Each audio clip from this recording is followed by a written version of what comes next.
श्री सच्चिदानंद सद्गुरु साईनाथ महाराज की जय। सद्गुरु श्री साईनाथ शरत बाबूजी की जय। రమణ పిరియ పురాణము ఆర్థర్ ఆస్బోర్న్.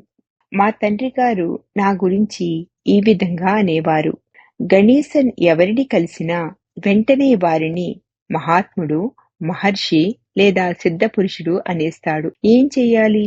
నేనెవరిని కలిసినా వారిని సత్యానికి ప్రతిబింబంగానే చూశాను. Arthur Osborne, Munagala Venkatramayya, Chadwick, Suri Nagamma ఇంకా అనేక మంది అటువంటి భక్తుల్లోని సత్యమును గుర్తించలేకపోతే, వారిని మహాత్ములుగా భావించకపోతే మనకు ఆధ్యాత్మిక లక్ష్యము సాధించుటకు అర్హత లేనట్లే, అంటే తక్కువగా ఉన్నట్లే. మనమే దాని వలన నష్టపోతాము. ఆర్థర్ ఆస్బోర్న్ రమణ మహర్షి వద్దకు 1945లో వచ్చారు. ఆయన సద్గురువుతో కేవలము 5 సంవత్సరాలు మాత్రమే ఉన్నారు. కానీ ఎన్ని సంవత్సరాలు ఉన్నారు అనేది పరిగణలోనికి తీసుకొనవలసిన విషయం కాదు. నా ఉద్దేశంలో శ్రీరామకృష్ణ పరమహంసకు, వివేకానందుని వలె భగవాన్ రమణుల బోధన ప్రపంచానికి ఆనాడు ఈనాడు కూడా అందజేసే సారథి వంటి వారు ఆస్బోర్న్. భగవాన్ బోధ యావత్ ప్రపంచానికి ఉద్దేశింపబడినప్పటికీ ఆంగ్లంలోనూ, పాశ్చాత్యులకు అనువైన రీతిలోనూ, నవీన పద్ధతిలో భగవాన్ సూటి బోధ అయిన ఆత్మ విచారమును ప్రపంచము మొత్తము వ్యాప్తి చేయటానికి ఆస్బోర్న్ ప్రముఖ పాత్ర వహించారు. భగవాన్ ఆయనెలా ఎంపిక చేసుకుని ఆయనను ఆత్మ విచారణా మార్గంలో పరిపక్వత చెందేటట్లు ఏకాగ్రతతో ఎలా శ్రద్ధ వహించారో మనము తెలుసుకుందాము. శరీరములో ఉండగా భగవాన్ తన దృష్టితోనూ, అంటే ప్రసారముతోనూ, సాన్నిధ్యముతోనూ, ఇంకా అనేక ఇతర రీతులలోనూ ఆస్బోర్న్ ఆధ్యాత్మిక పరిపక్వత నొందుటకు సహాయపడినారు. భగవాన్ నిర్యాణం తరువాత స్వప్నముల ద్వారా ఈ కార్యమును కొనసాగించేవారు. ఆర్థర్ ఆస్బోర్న్ బాల్యము నుండే భగవాన్ కేవలము సూటిదైన తన ఆత్మ విచార మార్గమును వ్యాప్తి చెందించుట కొరకే తన స్వకీయమైన, గూఢమైన, సాధారణమైన, సులభమైన వేదాంతపరమైన మార్గంలో ఆయనను ఆకర్షించారు. వీరిద్దరి నాటకములో నేను కూడా ఒక పాత్ర పోషించుటకు ఎంపిక చెయ్యబడినాననే సంగతి అప్పటిలో నాకు తెలియదు.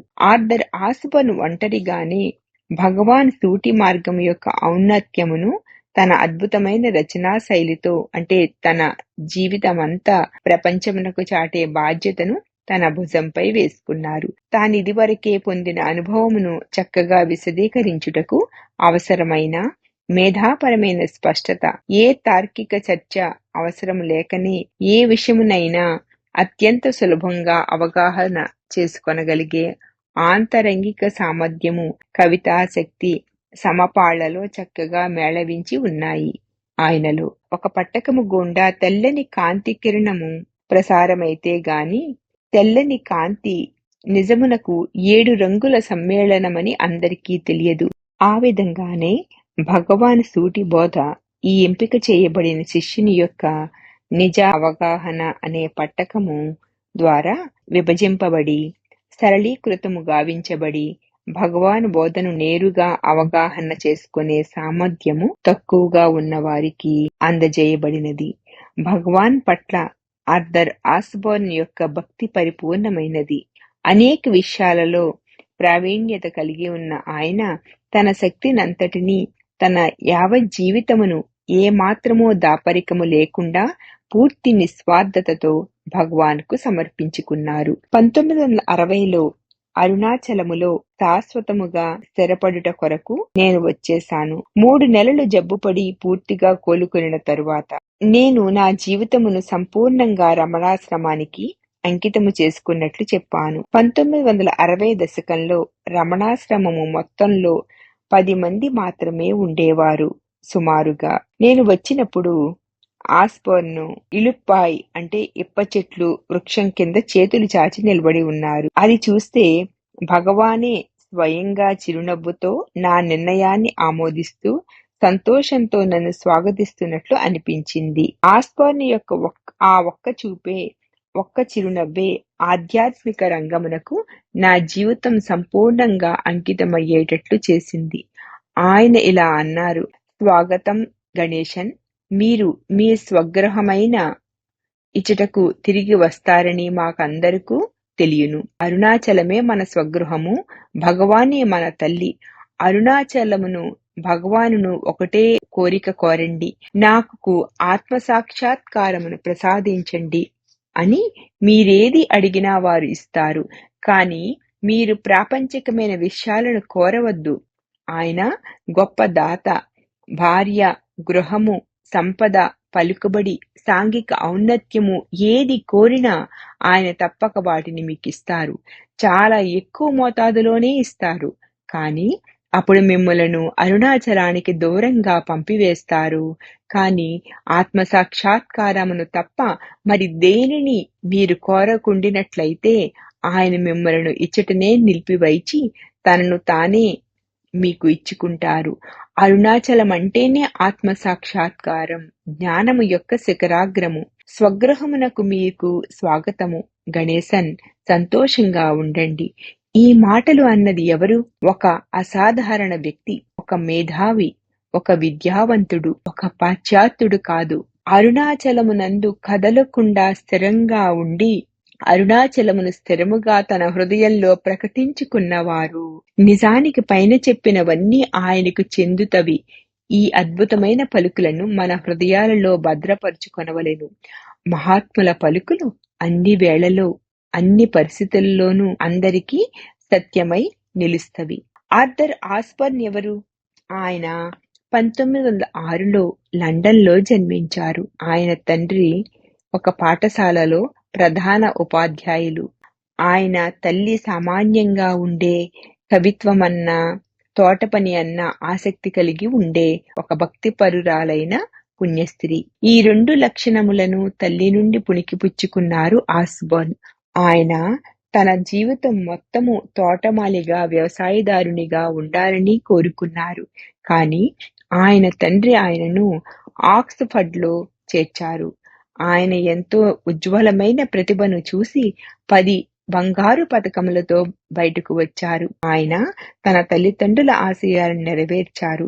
కానీ జీవితమంతా కవిత్వము అన్నా, తోటపని అన్నా ఎంతో మక్కువ కలిగి ఉండేవారు. భగవాన్ ఎదురుగా ఉన్నప్పుడు జరిగినవి తప్ప మిగిలిన ఆధ్యాత్మిక అనుభవాలు అన్నింటినీ ఆయన తన తోటలోనే పొందారు.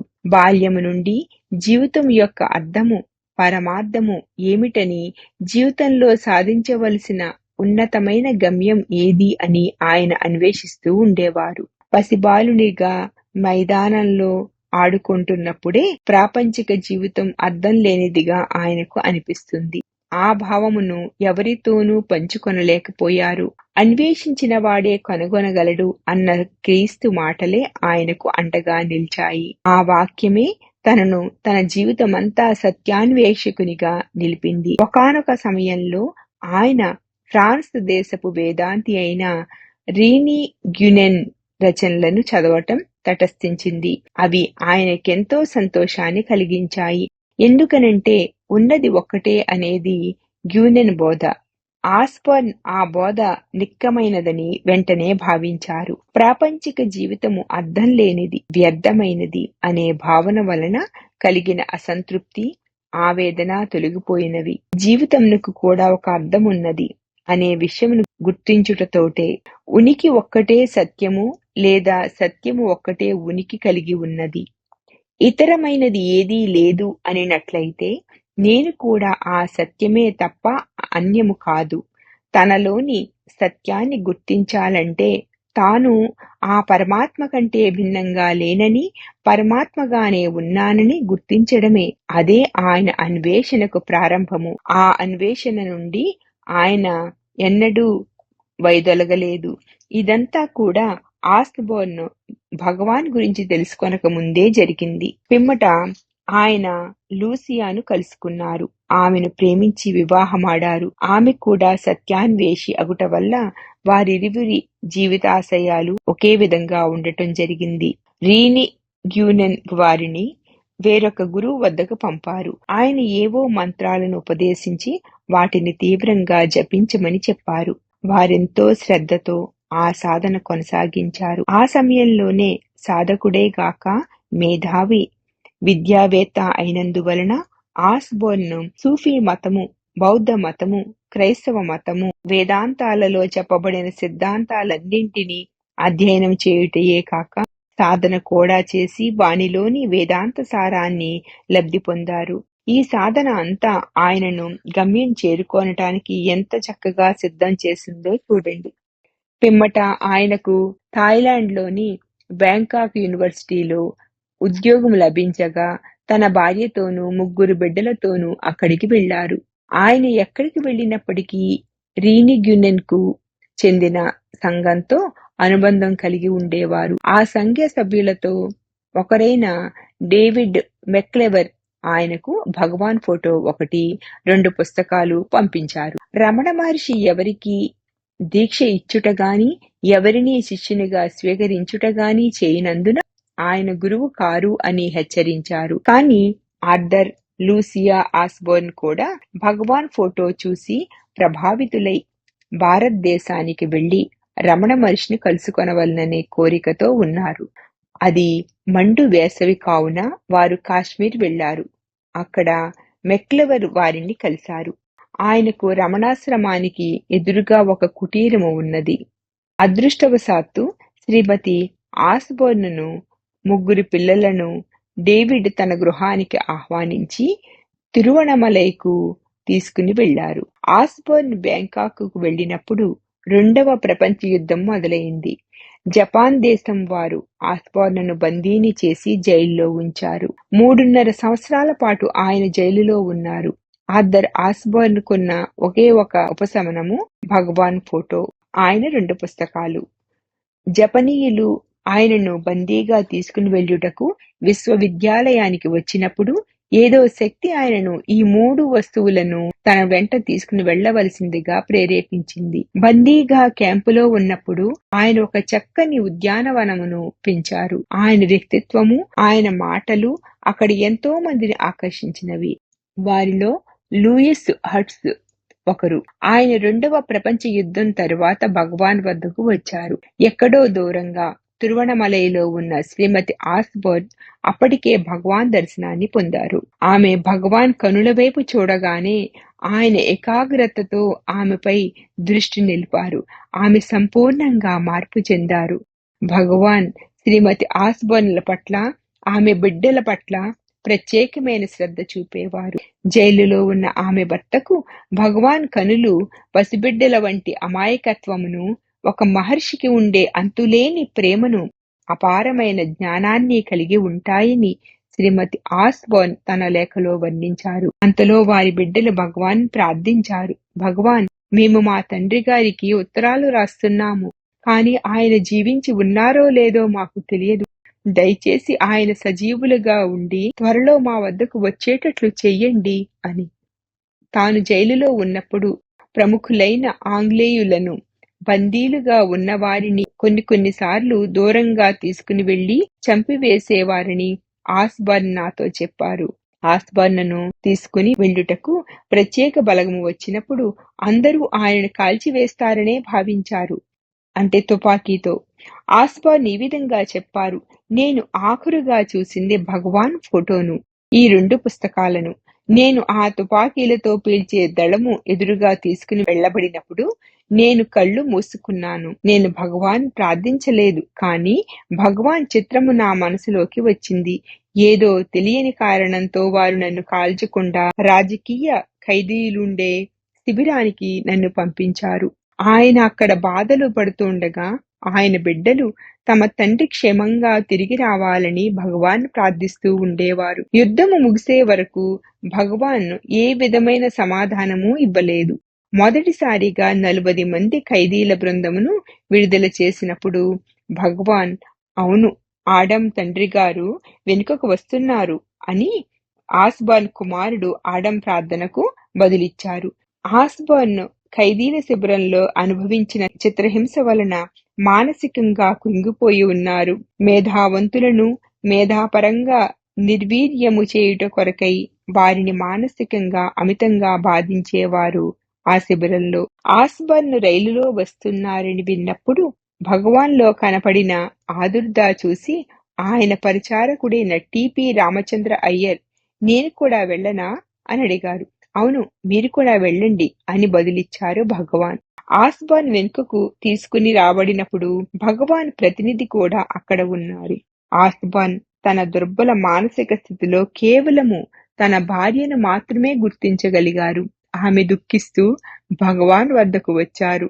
భగవాన్ ఆమెతో, దయచేసి ఆస్బర్న్ను ప్రతి దినము ఉదయము సాయంత్రము ఇచ్చటకు తీసుకుని వచ్చి నేను ఆయనను చూడగలిగే విధంగా కూర్చోబెట్టండి. ఆస్బర్న్ పూర్తిగా స్వస్థత చెందే వరకు ఆ పైన కూడా ఆ విధంగానే జరిగింది.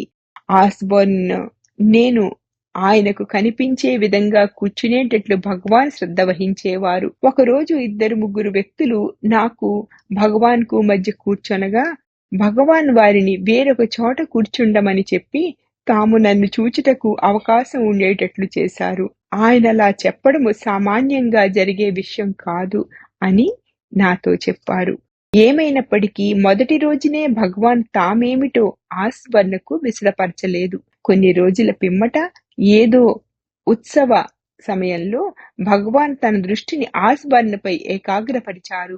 ఆస్బర్న్లో బలవత్తరమైన మార్పు సంభవించింది. దానిని ఆస్బర్న్ ఈ విధంగా వర్ణించారు. భగవాన్ నా ఎదురుగా కూర్చున్నారు. ప్రకాశవంతమైన ఆ కనులు నన్ను నిశితంగా చూస్తున్నాయి. ఆ చూపు శక్తివంతంగా, వర్ణించలేని విధంగా నాలోనికి చొచ్చుకుని పోయింది. అప్పుడు అంతరంగంలో ఒక ప్రశాంతత, గాఢమైన శాంతి, తేలికదనము, ఆనందము వర్ణింపశక్యము గాని విధంగా ఉత్పన్నమైనాయి, అంటే కలిగాయి. పుస్తకంలో ఈ విధంగా వ్రాయబడినది. ఆర్థర్ ఆస్బోర్న్ స్వయంగా నాతో చెప్పినది ఏంటంటే, 2 అత్యంత ప్రకాశవంతమైన దీపాలు అంటే సెర్చ్ లైట్స్ నాలోనికి ప్రవేశించినవి. అవి నా శరీరంలోని ప్రతి జీవకణమును, దివ్యత్వమును నింపివేసినవి. అదే నాకు మొదటి దీక్ష, మొదటి సాక్షాత్కారం కూడా. ఈ అనుభవం తరువాత సద్గురు యొక్క ఆశీర్వాదము, అనుగ్రహము ఎటువంటిదో అవగాహన అవటం ప్రారంభమైంది. ఈ దృక్ దీక్ష ఆయనలో నవజీవాన్ని నింపి భగవాన్ సూటి బోధ అయిన ఆత్మ విచారణను అనుసరించేలా చేసింది. మేధాపరమైన ఆయన స్వభావము ఈ అన్వేషణకు పూర్తిగా అనుకూలమైనది. భగవాన్ సదా ఆయనపై ప్రేమను, అనుగ్రహాన్ని వర్షిస్తూ ఉండేవారు. ఆస్బోర్న్ అత్యంత శ్రద్ధతో క్రమం తప్పక ప్రతి దినము భగవాన్ వద్దకు వెళ్తూ సాధనలో హృదయంలోనికి మరింత లోతుల్లోనికి వెళ్తూ ఉండేవారు. బాహ్య గురువు యొక్క ఒకే ఒక బాధ్యత అంతరంగంలోని గురువును ఎరుకపరుచటయేనని భగవాన్ చెప్పుటకు అర్థమేమిటో అప్పుడు ఆయనకు పూర్తిగా అవగాహనకు వచ్చింది. ఆయన భగవాన్ వద్దకు వచ్చినప్పుడు మెక్లెవర్ మరలా ఆయనకు భగవాన్ గురువు కాదు. ఆయన ఎవరికి దీక్ష ఇవ్వటము గాని, ఎవరిని శిష్యులుగా అంగీకరించుటకు గాను చెయ్యరని చెప్పారు. భగవాన్ కనుక గురువు కానట్లయితే గురువు అనే పదమునకు అర్థం లేదని అనిపించింది ఆస్బర్న్కు. ఇప్పుడు భగవాన్ చూపు అంటే దృష్టి ద్వారా ఆయనకు దీక్షను ఇచ్చారు. అది ఆయనను పూర్తిగా మార్చివేసి శిష్యునిగా చేసింది. అందుకని భగవాన్కి శిష్యులు లేరనే ప్రసక్తే లేదు. నిరంతరమైన ఆత్మ విచారణము, ఆత్మ బాహ్యంలో భగవాన్ రూపంలోనూ ఆంతరంగికముగా హృదయంగాను ఉన్నదనే ఎరుకను ఆయనలో జాగృతం చేసింది. భగవాన్ యొక్క అనుగ్రహము అనబడే మహోజ్వలమైన కాంతిలో భగవాన్ గురువు కాదు అనే వాదన అంతరించిపోయింది. ఆ దీక్ష, దాని ఫలితాలు ఆయన ఆధ్యాత్మిక జీవన పదాన్నే మార్చివేసినవి. ఇంతకు పూర్వము అనుసరిస్తున్న సాధనా పద్ధతులను ఆయన ఇప్పుడు అనుసరించలేకపోతున్నాడు. దీని వలన స్వల్పంగా కలత చెంది ఆస్బోర్న్ వాటిని పూర్తిగా విడిచిపెట్టుటకు భగవాన్ అనుమతిని కోరారు. ఇతర మార్గాలు అన్నీ ఆత్మ విచారణకే దారి తీస్తవి కనుక వాటిని నిరభ్యంతరంగా ఇప్పుడు వదిలివేయవచ్చని అంటూ భగవాన్ తన సమ్మతిని తెలియజేశారు. అంతిమ నిర్ణయం తీసుకొనవలసిన సమయం ఆసన్నమైంది. ఆస్బోర్న్ భగవాన్ తో ఉంటున్నారు.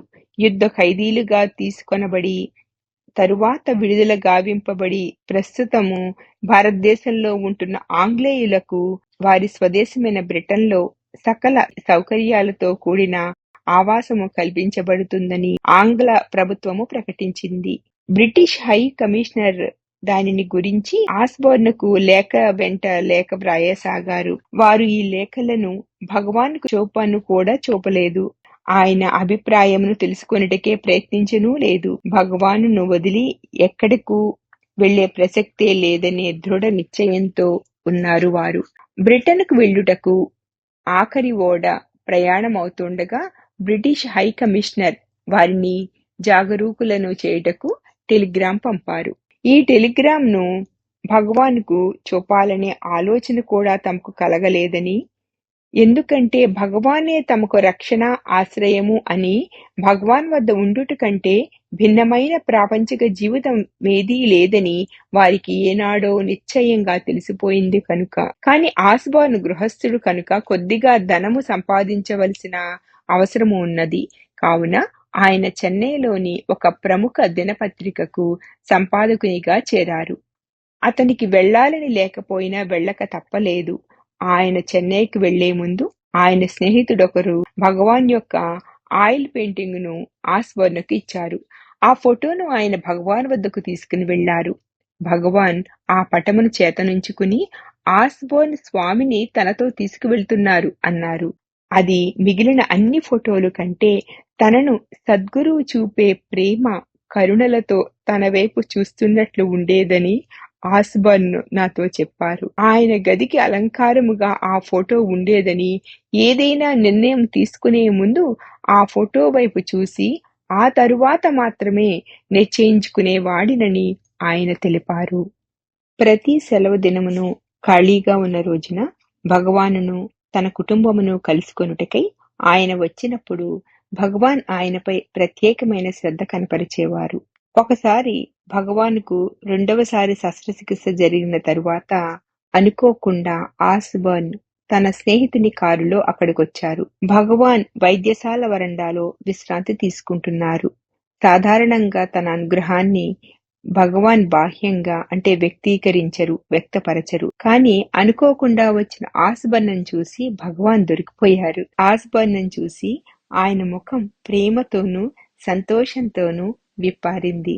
భగవాన్ ఆస్బోర్న్ను వర్ణనాతీతమైన ప్రేమతోనూ అనుగ్రహంతోనూ చూశారు.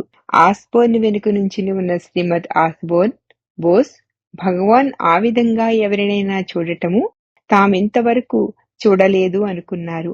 ఆస్బోర్న్ తనలో గొప్ప మార్పు సంభవించినట్లుగా భావించారు. భగవాన్ అంత అనుగ్రహంతో తనను ఆదరించటము ఆస్బోర్న్ హృదయాన్ని ద్రవింపచేసింది. తాను చేసిన స్వల్ప ప్రయత్నమునకు అంత గొప్ప బహుమానమును పొందటమనేది ఆయనలో కృతజ్ఞతాభావాన్ని, ఆయన అనుగ్రహమునకు తగినంత ప్రయత్నమును తాను చేయలేదు కదా అనే అపరాధ భావాన్ని కలిగించింది. దాని వలన ఆ అద్భుతమైన శిష్యుడు ఆయన సద్గురువుల మధ్య అనుబంధం మరింత దృఢతరమైంది. ఆస్బోర్న్ లోతుగాను స్థిరంగాను హృదయంలో స్థిరపడేటట్లు భగవాన్ తన అనుగ్రహాన్ని ప్రసరిస్తూనే ఉన్నారు. బాహ్య గురువు ధ్యేయం అంతర్గురువును జాగృతపరచుటయే. భగవాన్ నిర్యాణం చెందిన తరువాత ఆస్బోర్న్ అచటనే ఉన్నారు. అది ఆయనలో విచారమును నింపలేదు, పైపెచ్చు ఆయన హృదయంలోనికి చొచ్చుకుని పోయేటట్లు చేసింది. ఆస్బోర్న్ భగవాన్ అనుగ్రహాన్ని మరింత పుష్కలంగా, ఆయన సహకారమును మరింత శక్తివంతంగా పొందినట్లు భావించారు. నిర్యాణమైన కొద్ది దినముల తరువాత భగవాన్ ఆయనకు స్వప్నంలో కనిపించారు. ఆ స్వప్నంలో ఆస్బోర్న్ పాత హాలులో ఉన్నారు. భగవాన్ ఆయనను తన శయ్యకు దగ్గరగా రమ్మని పిలిచారు. ఆస్బోర్న్ భగవాన్ సమీపమునకు వెళ్లి ఆయన ఎదుట మోకరిల్లారు. భగవాన్ తన చేతిని ఆశీర్వాదపూర్వకంగా ఆయన తలపై ఉంచారు. భగవాన్ ఆయన చేతిని తన శిరస్సుపై ఉంచినప్పుడు ఆయన సూటి బోధను గురించి వ్రాయమని తనకు చెబుతున్నట్లుగా ఆస్బోర్న్కు అనిపించింది.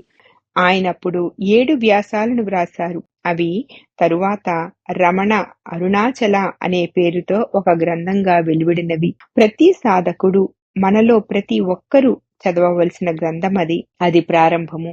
ఆ చిరకాలంలోనే ఆస్బోర్న్ కలం నుండి ఒక ప్రవాహము వలె పుస్తకాలు వెలువడనారంభించాయి. Ramana Maharshi and the path of self knowledge అంటే ఆత్మ జ్ఞాన మార్గము, collected works of Ramana Maharshi అంటే రమణ మహర్షి రచనల సంగ్రహము, the teaching of Maharshi in his own words అంటే ఆయన మాటల్లోనే రమణుల బోధ, the incredible Sai Baba, the rhythm of story, Buddhism and Christianity in the light of Hinduism, Hindu మతము వెలుగులో బౌద్ధ మతము, క్రైస్తవ మతము, Gautama, the Buddha, question of progress, మరికొన్ని ఇతర గ్రంథాలు.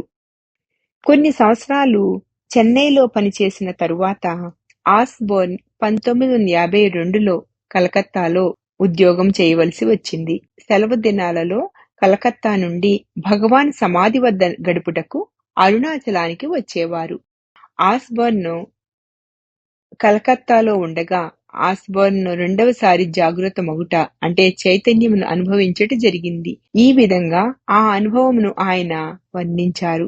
నేను ఒంటరిగా కలకత్తాలోని నా గదిలో ఉన్నాను. నేను కేవలము ఆత్మగానే, హృదయముగానే, అనాది అయిన ఏ విధమైన మార్పు లేని ఆత్మగానే ఉన్నాను. ఏ విధమైన ఉత్సాహము, సంతోషము, మైమరపు లేదు. అసాధారణ సంపూర్ణత్వములో విసుగు చెందుట అనే పదానికి తావు లేదు. ఆత్మ లేదా చైతన్యమును కప్పివేసిన నల్లని తెర వంటి మనసు చుట్టగా చుట్టి అవతలకు నెట్టివేయబడినది. మనసే ఎల్లవేళలా ఏదో ఒక కార్యక్రమములను కోరుతూ అవి దొరకనప్పుడు విసుగు చెందుతూ ఉంటుంది. ఆత్మ ఏ కార్యకలాపముల వల్లను ప్రభావితము కాక తన యొక్క స్వచ్ఛమైన సహజమైన ఆనందములో స్థిరమై ఉంటుంది. ఆ అనుభవం ఎంతకాలం ఉండినదో నాకు తెలియదు. ఏమైనప్పటికీ ఆ అనుభవము సంభవించినప్పుడు అది కాలాతీతమైనది, శాశ్వతమైనది కూడా. కనిపించని విధంగానే మనసు తిరిగి వెనుకకు వచ్చింది గాని ఇదివరకు ఉన్నంత దట్టంగా చైతన్యమును కప్పివేయలేదు. తరువాత కూడా ఆ ప్రకాశము కొన్ని వారాల పాటు నిలిచి నెమ్మదిగా కనుమరుగైంది. ఆయన కలకత్తాలో ఉంటున్నప్పుడు ఆయన స్నేహితులందరూ షిరిడీ సాయి బాబాను గురించి మాట్లాడుతూ ఉండేవారు. బాబా గురించి 1-2 రచనలను ఆయన చదివారు. ఆయన స్నేహితులు కొందరు ఆయనను సాయిబాబాపై ఒక వ్యాసమును అంటే రచనను చెయ్యమని కోరారు. కాని ఆయన నిరాకరించారు. ఆ రోజు రాత్రి భగవాన్ ఆయన కలలో కనిపించి సాయిబాబాపై రచన చెయ్యమని ఆజ్ఞాపించారు. తనకు సాయిబాబా గూర్చి పెద్దగా తెలియదని ఆస్బోర్న్ స్వప్నంలోనే భగవాన్ ముందు చెప్పారు. భగవాన్ అప్పుడు ఆయనను సాయిబాబా గుడికి వెళ్ళమని, సాయిబాబా తనంత తానుగా ఏమి వ్రాయాలో తెలిపెదరని అన్నారు. సాయిబాబా గురించి పాశ్చాత్యులకు తెలియవలెను, అందుకని మీరే వ్రాసి తీరాలి అన్నారు. ఆ స్వప్నమే ఆయనను షిరిడీకి వెళ్లి ది ఇంక్రెడిబుల్ సాయిబాబా అనే పుస్తకము వ్రాయటకు కారణమైంది. 1958లో ఆయన తిరిగి తిరువణమలైకి వచ్చి తిరిగి ఆ ప్రదేశమును వీడలేదు. నాకు 1960లో ఆయనతో దాదాపు నిరంతరము ఉండే ప్రత్యేక అవకాశం లభించింది. భగవాన్ వల్లనే మేమిద్దరము చేరువైనాము. ఆస్బోర్న్ ఎప్పుడూ నా పట్ల ఆప్యాయతతో ఉండేవారు. 1950లో ఆయన Ramana Maharshi and the path of self knowledge అనే గ్రంథమును వ్రాసినప్పుడు 17 మంది సభ్యులు కల ఆశ్రమ కమిటీ ఆ గ్రంథమును ప్రచురిస్తాము అన్నారు. చివరి నిమిషంలో వారు వెనుకంజ వేశారు. ఆస్బోర్న్ చాలా నిరుత్సాహపడ్డారు. ఆయన కమిటీ వారితో సమావేశమై బయటకు వచ్చినప్పుడు టీకే సుందరేశ్ అయ్యర్, నేను అక్కడ ఉన్నాము. ఈ గ్రంథము భారతదేశమునకు వెలుపల ప్రచురితమైతే అది ఇంకా ఎక్కువ మంది సాధకులకు అందుబాటులోనికి వస్తుందేమోననేది భగవాన్ భావన అయి ఉండవచ్చునని మేమిద్దరము ఆస్బోర్న్తో అన్నాము. ఆ ప్రకారంగానే ఆయన ఆ వ్రాత ప్రతిని లండన్లోని రైడర్ అండ్ కో వారికి పంపగా వారు ఆ గ్రంథాన్ని ప్రచురించారు. శ్రీ సచ్చిదానంద సద్గురు సాయినాథ్ మహారాజ్ की जय. सद्गुरु श्री साईनाथ धुनी शरत बाबूजी की जय.